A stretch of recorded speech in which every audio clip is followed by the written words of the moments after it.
Police ಇಲಾಖೆಯ ಲಾಠಿ ಬಂದೂಕಿಗೆ ಹೆದರುವ ಸಮುದಾಯ ಇದಲ್ಲ, ಬದಲಾಗಿ ಇದು ದೇಶದ ಸ್ವಾತಂತ್ರ್ಯಕ್ಕಾಗಿ ಹೋರಾಟದಲ್ಲಿ ಮುಂಚೂಣಿಯಲ್ಲಿ ನಿಂತ ಟಿಪ್ಪು ಸಂತತಿಯಾಗಿದೆ ಅಂತ ಉಪ್ಪಿನಂಗಡಿಯಲ್ಲಿ ನಡೆದ ಲಾಠಿ ಚಾರ್ಜ್ ವಿರೋಧಿಸಿ ನಡೆದ ಪ್ರತಿಭಟನೆಯಲ್ಲಿ ಕ್ಯಾಂಪಸ್ ಫ್ರಂಟ್ ಆಫ್ ಇಂಡಿಯಾ ರಾಜ್ಯ ಸಮಿತಿ ಸದಸ್ಯ ಸಿರಾಜ್ ಹೇಳಿದ್ದಾರೆ. ಉಪ್ಪಿನಂಗಡಿಯಲ್ಲಿ ನಡೆದ ಪೊಲೀಸ್ ಲಾಠಿ ಚಾರ್ಜ್ ವಿರುದ್ಧ ಮಂಗಳೂರು ನಗರದ ಕ್ಲಾಕ್ ಟವರ್ ಮುಂದೆ ಸಿಎಫ್ಐಯಿಂದ ಇಂದು ಪ್ರತಿಭಟನೆ ನಡೆಯಿತು. ಪೊಲೀಸ್ ಇಲಾಖೆ ವಿರುದ್ಧವೂ ಘೋಷಣೆ ಕೂಗಿದ್ರು. ಉಪ್ಪಿನಂಗಡಿಯಲ್ಲಿ ಶಾಂತಿಯುತ ಪ್ರತಿಭಟನೆ ನಡೀತಾ ಇತ್ತು. ಆದರೆ ಪೊಲೀಸ್ ಇಲಾಖೆ ಏಕಾಏಕಿ ಲಾಠಿ ಪ್ರಹಾರ ಮಾಡುವ ಮೂಲಕ ಜಿಲ್ಲೆಯ ಶಾಂತಿ ಕದಡುವ ಕಾರ್ಯ ಮಾಡಿದೆ. ಪೊಲೀಸ್ ಅಧಿಕಾರಿಗಳು ಸಂಘ ಪರಿವಾರದ ಏಜೆಂಟ್ರಂತೆ ವರ್ತಿಸಿದ್ದಾರೆ ಅಂತ ಸರ್ಫುದ್ದೀನ್ ಆರೋಪಿಸಿದ್ರು. ಈ ಘಟನೆ ಬಗ್ಗೆ ಜಿಲ್ಲಾ ಎಸ್ಪಿ ಸೂಕ್ತ ಕಾನೂನು ಕ್ರಮ ಕೈಗೊಳ್ಳದೆ ಹೋದ್ರೆ ಎಸ್ಪಿ ಕಚೇರಿಯ ಮುಂದೆಯೂ ಚಳವಳಿ ನಡೆಸುವೆವು ಅಂತ ಎಚ್ಚರಿಸಿದ್ರು. ಇಲ್ಲಿ ಕೇವಲ ಚುನಾವಣೆ ಹಿನ್ನೆಲೆ ಬಿಜೆಪಿಗೆ ಜಯ ಬೇಕಾಗಿದೆ. ಅದಕ್ಕೆ ಈ ರೀತಿಯ ಅಹಿತಕರ ಘಟನೆಗಳ ಮೂಲಕ ಜಿಲ್ಲೆಯಲ್ಲಿ ಶಾಂತಿ ಕೆದಡಿ ಮತ ಪಡೆಯುವ ಕೆಲಸಕ್ಕೆ ಸಂಘಿ ಮನಸ್ಥಿತಿ ಮುಂದಾಗಿದೆ ಅಂತ ಆರೋಪಿಸಿದ್ರು.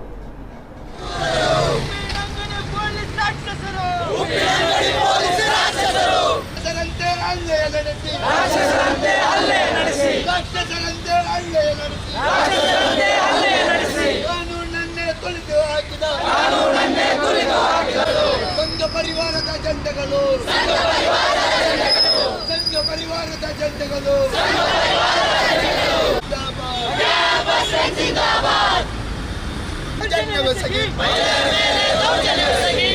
ಧರ್ಮಗುರುವಿಗೆ ಹಲ್ಲೆ ನಡೆಸಿ ಬೀದಿಯ ರಕ್ತ ಪಿಶಾಚಿಗೊಳಿಸಿ ಶೋಭೆಯನ್ನುಂಟು ಮಾಡಿದನು.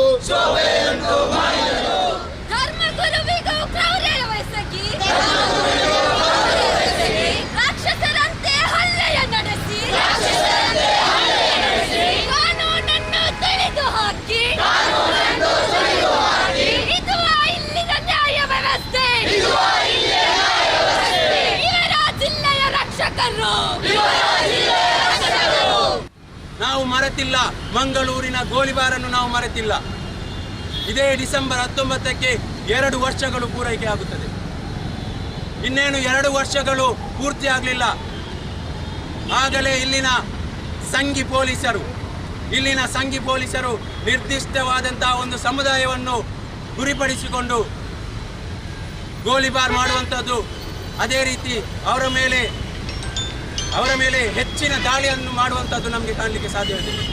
ನೀವು ಒಮ್ಮೆ ಹೈಲ್ಯಾಂಡ್ ಆಸ್ಪತ್ರೆಗೆ ಹೋಗಿ ನೋಡಿ, ಇಲ್ಲಿನ ಪೊಲೀಸರು ನಿಮ್ಮ ಒಂದು ಲಾಠಿ, ನಿಮ್ಮ ಒಂದು ಬಂದೂಕಿನಿಂದ ಎಷ್ಟು ಅಮಾಯಕರು ಅಲ್ಲಿ ಆಸ್ಪತ್ರೆಯಲ್ಲಿ ಹೋಗಿ ಮಲಗಿದ್ದಾರೆ ಅಂತ. ನಿಮಗೆ ಆ ಲಾಠಿಯನ್ನು ಕೊಟ್ಟಿರುವಂಥದ್ದು ಇದ್ದವರ ಮೇಲೆ ಹೊಡೆದು ಅವರ ಜೀವಹಾನಿ ಮಾಡಲಿಕ್ಕಲ್ಲ. ಅಲ್ಲಿ ನಿನ್ನೆ ಮಸೀದಿಯಲ್ಲಿ ಅವರು ನಮಾಜ್ ಮಾಡಲಿಕ್ಕೆ ಹೋಗ್ತಾರೆ. ಆ ನಮಾಜ್ ಮಾಡಿ ಅವರು ಹಿಂದೆ ಬರುವಾಗ ಮಸೀದಿಯ ಹೊರಗಡೆ ಇದ್ದವರಿಗೆ ಮನಸ್ಸು ಬಂದಂತೆ ಲಾಠಿ ಮಾಡಲು ಇದೇನು ದಕ್ಷಿಣ ಕನ್ನಡ ಜಿಲ್ಲೆ ಅಥವಾ ಉತ್ತರ ಪ್ರದೇಶವ? ನಾನು ಇಲ್ಲಿನ ಉಪ್ಪಿನಂಗಡಿಯ ಪೊಲೀಸರಿಗೆ ಸ್ಪಷ್ಟವಾಗಿ ಹೇಳ್ತಿದ್ದೇನೆ, ಯಾಕೆ ನೀವು ಅಲ್ಲಿ ಉಪ್ಪಿನಂಗಡಿಯಲ್ಲಿ ಲಾಠಿ ಮಾಡಿದ್ದು?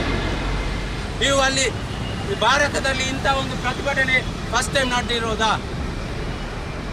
ಅಲ್ಲಿ ಅವರು ಬಹಳ ಶಾಂತಿಯುತವಾಗಿ, ಅದರಲ್ಲೂ ಕೂಡ ಅಲ್ಲಿ ಧರಣಿ ಕೂತ್ಕೊಳ್ತಾರೆ.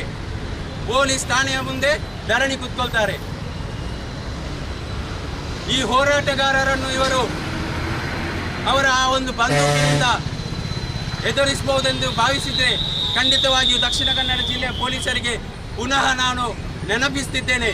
Women, students and peaceful protesters are safe in Karnataka. Let me remind you, your uniform is not a license for assaultation or murder. In every injustice, our uniform is present supporting the injustice. As we know that yesterday's peaceful protest, many people have been injured. A religious scholar, religious imam has been beaten brutally, which is highly condemnable. I would tell that this is a wicked, evil, fascist agenda of yesterday, which is highly condemnable. Campus Friend has always stood against injustice and always stood for truth. If this brutality aggression continues, then we students will go in a highly, immensely, massively protest against it.